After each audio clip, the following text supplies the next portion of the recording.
السلام علیکم ویورز، کیسے ہیں آپ سب؟ ویلکم کرتی ہوں میں آپ کو آج کے اس ناول کی لاسٹ ایپیسوڈ میں۔ امید ہے کہ آپ لوگوں کو پسند آئے گی، تو چلیں شروع کرتے ہیں۔ آج ہے ایپیسوڈ نمبر 5۔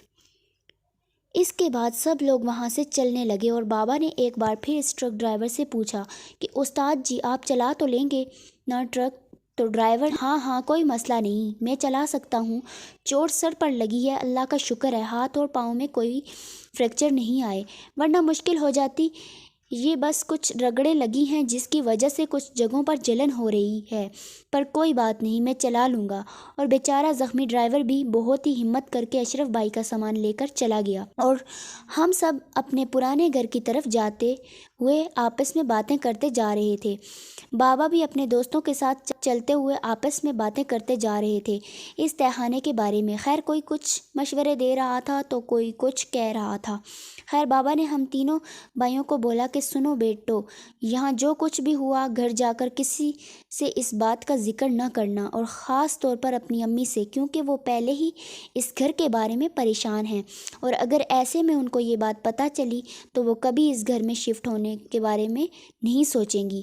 اور تم سب کو پتہ ہے آج نہیں تو کل ہمیں اس گھر میں ہی آ کر رہنا ہے، اور وہ جو بھی شیطانی چیزیں اس تہخانے میں بس گئی ہیں ان کو وہاں سے ہمیشہ کے لیے بھگانا ہوگا، کیونکہ ہم کلمہ پڑھنے والے لوگ ہیں اور اللہ کے سوا ہم کسی کو طاقتور نہیں سمجھتے۔ وہ گھر ہمارا ہے اور انشاءاللہ ہم ان شیطانی چیزوں کو وہاں سے بھگا دیں گے۔ میں آج ہی کسی اچھے سے عالم سے اس بارے میں بات کروں گا۔ یہ بات کرتے ہوئے بابا بہت ہی جلالی لگ رہے تھے، تو میرا بڑا بھائی بولا جی بابا انشاءاللہ، اور آپ امی کی فکر مت کریں، ہم کسی کو کچھ نہیں بتائیں گے جب تک سب ٹھیک نہ ہو جائے۔ بھائی نے ہم دونوں بھائیوں کی طرف دیکھتے ہوئے کہا کیوں، صحیح کہا نا میں نے؟ تو ہم دونوں بھائیوں نے بھی کہا ہاں بھائی آپ بے فکر رہیں، ہم بھی کسی کو کچھ نہیں بتائیں گے اور انشاءاللہ بابا ضرور کامیاب ہوں گے۔ خیر پھر ہم سب اپنے پرانے گھر پہنچے اور بابا نے بڑے بھائی کو بولا تم اپنے بھائیوں کو لے کر اندر جاؤ اور میں اور عادل بھائی عالم کے پاس جا رہے ہیں۔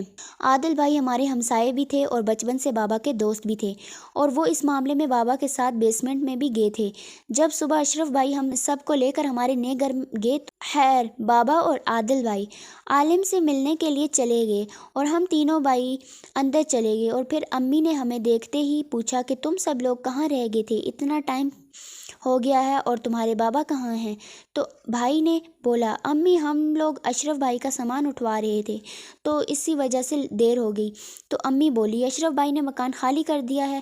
تو بھائی نے کہا جی امی، ان کے اپنے مکان کا بندوبست ہو گیا تھا نا، اس وجہ سے وہ چلے گئے ہیں، اور بابا عادل بھائی کو ساتھ لے کر ڈیلر کے پاس گئے ہیں، اور بابا نے بولا تھا مجھے ڈیلر سے کچھ کام ہے تو میں کچھ دیر میں آ جاؤں گا۔ اس طرح بھائی نے امی سے اشرف بھائی کے مکان چھوڑنے کی وجہ چھپا لی، اور بابا کہاں گئے ہیں وہ یہ بھی چھپا لیا۔ اور پھر امی بولی اچھا ٹھیک ہے، میں تو ایسے ہی پریشان ہو رہی تھی، چلو خیر جب بابا آئیں تو ان کو بتانا ان کے دفتر سے کوئی آدمی ان سے ملنے آیا تھا۔ تو بھائی نے بولا جی امی میں بتا دوں گا، اور ہم سب اپنے اپنے کاموں میں لگ گئے۔ پھر شام کو جب بابا واپس آئے تو امی بابا سے کہنے لگی سب خیریت تو ہے نا؟ تو بابا نے کہا ہاں سب ٹھیک ہے۔ تو امی بولی کہ واقعی وقار یعنی میرا سب سے بڑا بھائی نے بتایا کہ اشرف بھائی نے بھی مکان خالی کر دیا؟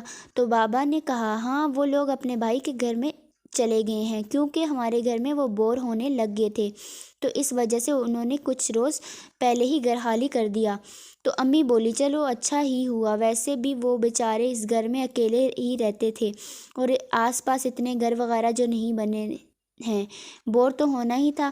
تو بابا نے کہا ہاں اسی وجہ سے وہ لوگ چلے گئے وہاں سے۔ خیر بابا نے امی کو اور کچھ نہیں بتایا۔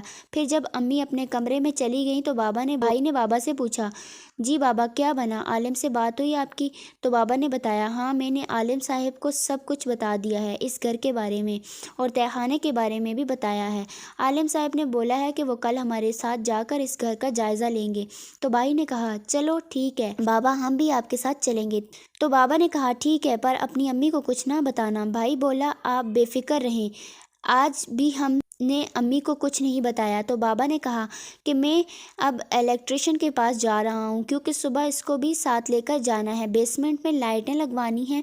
تو بھائی بولا جی ٹھیک ہے بابا۔ خیر اگلے روز بابا کام سے چھٹی لے کر آ گئے۔ دونوں بھائیوں نے بھی کالج سے چھٹی کی اور بابا نے ہم تینوں بھائیوں کو ساتھ لیا اور امی سے بولا کہ ہم ذرا لیٹ ہو جائیں گے۔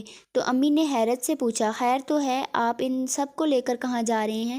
تو بابا نے کہا، ہم نئے گھر جا رہے ہیں، وہاں لائٹوں کا کام کروانا ہے اور گھر کی صفائی وغیرہ بھی کروانی ہے، کیونکہ نئے کرایہ دار آ رہے ہیں، اس وجہ سے ہم لوگ جا رہے ہیں۔ تو امی نے کہا، ٹھیک ہے، پر میرے بیٹوں کا خیال رکھنا۔ تو بابا نے کہا، تم فکر مت کرو، یہ تمہارے ہی نہیں میرے بھی بیٹے ہیں اور ہم جلد ہی کام مکمل کروا کر آ جائیں گے۔ تو امی نے کہا، ٹھیک ہے، اللہ پاک آپ سب کی حفاظت کرے، آمین۔ اس کے بعد ہم سب نے امی کو سلام کیا، وہاں سے نکل پڑے۔ بابا نے کہا، پہلے ہمیں ناصر الیکٹریشین کے پاس جانا ہے اور اس کو ساتھ لے کر بازار سے کچھ بجلی کا سامان لینا ہے، اس کے بعد ہم نئے گھر جائیں گے۔ تو بھائی بولا، بابا عالم صاحب کو ساتھ نہیں لے کر جانا؟ تو بابا نے کہا، ہاں لے کر جانا ہے، پر پہلے ہمیں الیکٹریشین اور بجلی کا سامان لینا ہے اور پھر ہم عالم صاحب کے مدرسہ جائیں گے تاکہ عالم صاحب کا ٹائم بھی ضائع نہ ہو۔ تو بھائی نے کہا، ٹھیک ہے بابا۔ خیر ہم نے ناصر الیکٹریشین کو ساتھ لیا اور ناصر نے اپنا ایک شاگرد بھی ساتھ لے لیا۔ انہی کے ساتھ مل کر ہم نے بجلی کا سامان لیا، کچھ تاریں، بلب وغیرہ۔ اس کے بعد بابا نے بھائی کو بولا، تم لوگ الیکٹریشین کے ساتھ لے کر آہستہ آہستہ چلو، میں جلدی سے عالم صاحب کو لے کر آتا ہوں۔ خیر ہم تینوں بھائی الیکٹریشین اور اس کے شاگرد کو لے کر آہستہ آہستہ چلنے لگے اور کچھ دور ہی گئے تھے کہ بابا بھی موٹر سائیکل ساتھ میں آ گئی اور بابا کے ساتھ ایک بہت ہی نورانی چہرے والے مولوی صاحب بیٹھے تھے۔ یہ عالم صاحب تھے۔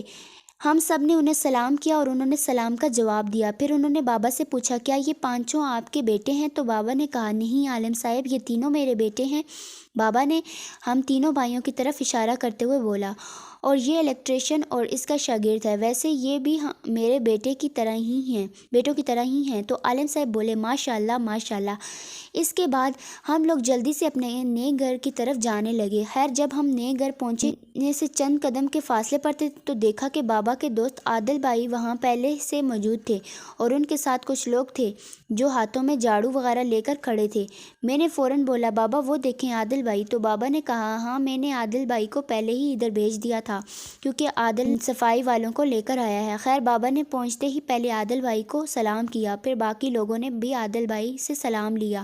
اس کے بعد بابا نے عادل بھائی سے پوچھا، کیا ہوا، صفائی شروع نہیں کروائی؟ ابھی تک میں نے آپ کو چابی تو دی تھی گھر کی۔ تو عادل بھائی نے افسوس منہ بنا کر کہا، ریاض بھائی میں نے کچھ دیر پہلے ہی صفائی شروع کروائی تھی، لیکن یہ لوگ جب بیسمنٹ صفائی کر رہے تھے تو میں اوپر گراؤنڈ فلور پر کھڑا تھا کہ اچانک سے ایک خوفناک چیخ کی آواز آئی اور ان کا ایک بندہ عجیب سی حرکتیں کرنے لگ گیا تھا۔ تو فوراً عالم صاحب نے پوچھا، کیسی حرکتیں؟ تو عادل بھائی نے بولا کہ اس بندے نے اپنا سر زور زور سے دیوار پر مارنا شروع کر دیا اور اپنا سر خود ہی پھاڑ دیا اور عجیب سی آوازیں نکال رہا تھا اور اس نے ان سب پر بھی ڈنڈے سے حملہ کرنا چاہا۔ پھر ان سب نے اس کو بہت ہی مشکل سے پکڑا اور اوپر لے آئے اور حیرت کی بات ہے وہ جیسے ہی اوپر آیا تو اس طرح ہو گیا جیسے اس کو کچھ پتہ ہی نہیں تھا کہ وہ کچھ دیر پہلے کیا کر رہا تھا۔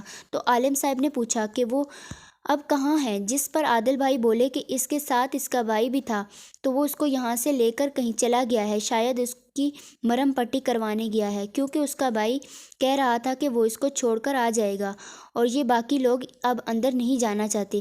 تو عالم صاحب نے بابا کی طرف دیکھا اور بولا، چلیں اندر چلتے ہیں۔ تو بابا نے اندر جاتے ہی ہوئے سب کو بولا، آ جائیں سب اندر آ جائیں۔ تو سب لوگ گھر میں داخل ہو گئے اور عالم صاحب نے گھر میں داخل ہوتے ہی بابا سے پوچھا کہ وہ جو سیڑھیاں نیچے جا رہی ہیں کیا وہی تہہ خانہ ہے؟ تو بابا بولے، جی جی حضرت وہی ہے۔ تو عالم صاحب نے کہا کہ پہلے وہ اکیلے نیچے جائیں گے اور پھر اس کے بعد اگر وہ کہیں گے تو ہی باقی لوگ نیچے جائیں گے۔ تو بابا نے سب کی طرف دیکھتے ہوئے بولا کہ اب کوئی بھی بنا عالم صاحب کی اجازت کے بغیر بیسمنٹ میں نہیں جائے گا۔ تو سب نے ہاں میں اپنا اپنا سر ہلا دیا۔ خیر عالم صاحب منہ میں کچھ پڑھتے ہوئے بیسمنٹ میں اترے اور دیکھتے ہی دیکھتے اندھیرے میں دور چلے گئے اور کچھ دیر کے بعد عجیب سی آوازیں سنائی دینے لگی جیسے کوئی ہولناک طریقے سے رو رہا ہو اور پھر بھیانک چیخ و پکار شروع ہو گئی، اور پھر اتنے میں عالم صاحب تیزی سے واپس آتے ہوئے دکھائی دیے، اور جب عالم صاحب بیسمنٹ کی سیڑھیوں کے پاس پہنچے تو سب لوگ ان کو دیکھ کر بہت خوفزدہ ہو گئے، کیونکہ عالم صاحب بہت ہی بری طرح زخمی تھے۔ ان کے کپڑے جگہ جگہ سے پھٹے ہوئے تھے، اور جن جن جگہ سے کپڑے پھٹے تھے اس جگہ سے خون بہہ رہا تھا۔